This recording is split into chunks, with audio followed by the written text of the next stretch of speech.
అనుదిన వాగ్దానం, daily promise. దేవుని నామానికి మహిమ కలుగును గాక. మన ప్రభువును ప్రియరక్షకుడైన యేసుక్రీస్తు వారి శుభనామములో మీకు నా హృదయపూర్వక వందనాలు తెలియజేస్తున్నాను. ఈ దినం దేవుని వాగ్దానం, నేను మీ పక్షమున ఉన్నాను. ఎహెజ్కేలు 36:9. నేను మీ పక్షమున ఉన్నాను, నేను మీ తట్టు తిరుగుగా మీరు దున్నబడి విత్తబడుదురు. Praise lord. అద్భుతమైన సంగతితో కూడిన గొప్ప వాగ్దానం ఇది. ఏమంటే, మొట్టమొదటిగా ఆయన నా పక్షంలో ఉన్నాడు, ఆయన నా వైపు తిరుగుతాడు, అప్పుడు దున్నబడతాను, మీరు దున్నబడదురు ఇది అని చెప్తున్నాడు. ఇది సామాన్యమైన విషయం కాదు.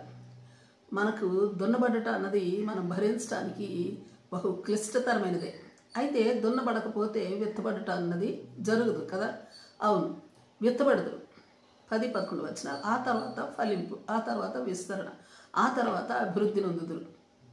దున్నబడిన తర్వాత విత్తబడినప్పుడు అధికమైన పంట, అధికమైన దిగుబడి వస్తుంది కదా. అవును, మునుపటి కంటే అధికమైన మేలు కలుగు చేస్తాను అంటున్నాడు దేవుడు.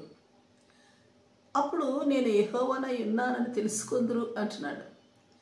ఇంకా ఆయన మన పక్షంగా ఉండి ఏమేమి చేస్తాడని చూస్తే యోబు 16:19, నా పక్షమునున్నవాడు పరమందున్నాడు, నా పక్షముగా సాక్ష్యం పలుకుతాడు. కీర్తన 9:3, నా పక్షమునున్నవాడు సింహాసనాసీనుడై ఉన్నాడు, నా పక్షమున వ్యాజ్యమాడి న్యాయం బట్టి న్యాయం తీరుస్తాడు. 68వ కీర్తన 20వ వచనం, నా పక్షమునున్నవాడు నా దేవుడు, నా పక్షము నుండి పూర్ణ రక్షణ కలుగు చేస్తాడు, చేయవాడు ఆయనే. 138:8 కీర్తన, నా పక్షమునున్నవాడు యెహోవా, ఆయన కృపగలవాడు, ఆయన నా పక్షము నుండి నా కార్యము సఫలం చేయను. యెషయా 26:12, నా పక్షమునున్నవాడు దేవుడైన యెహోవా, నిజముగా ఆయన నా పక్షము నుండి మా పనులన్నిటినీ సఫలపరచును. అలాగే రోమా 8:26, దేవుని ఆత్మయు నా పక్షము నుండి నా కొరకు మరి నా పక్షమున తండ్రికి విజ్ఞాపన చేయుచూ ఉన్నాడు. మరి అలాగే రోమా 8:31-32 వచనాలు, దేవాది దేవుడు నా పక్షము నుండి నా కొరకు తన ప్రియకుమారుని బలియాగం అవడానికి పరము నుండి భూమికి పంపాడు.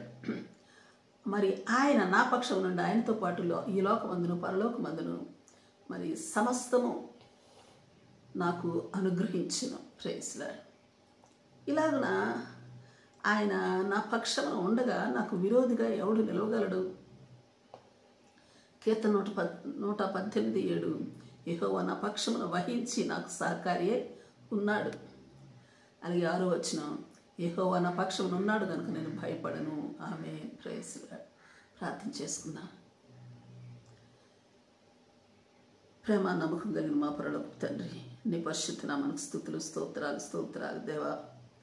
నీవు నా పక్షమున ఉన్నావు గనుక నీకు కోట్లాది స్తుతులు, స్తోత్రాలు దేవా. నీవు దున్నునప్పుడు ఓపికతో భరించు కృప మాకు దయచేయమని ప్రార్థిస్తూ, నా పక్షంలో ఉన్నావన్న ధైర్యం కలిగి భయపడక ఉండే కృప ఇమ్మని ప్రార్థిస్తూ యేసు నామములో అడిగి వేడుకొచ్చున్నాం తండ్రి.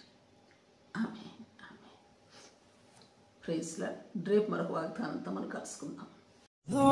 ప్రతిరోజు ఉదయం ఈ కార్యక్రమాన్ని వీక్షించగలరు. తిరిగి మళ్ళా రేపు ఉదయం కలుసుకుందాం.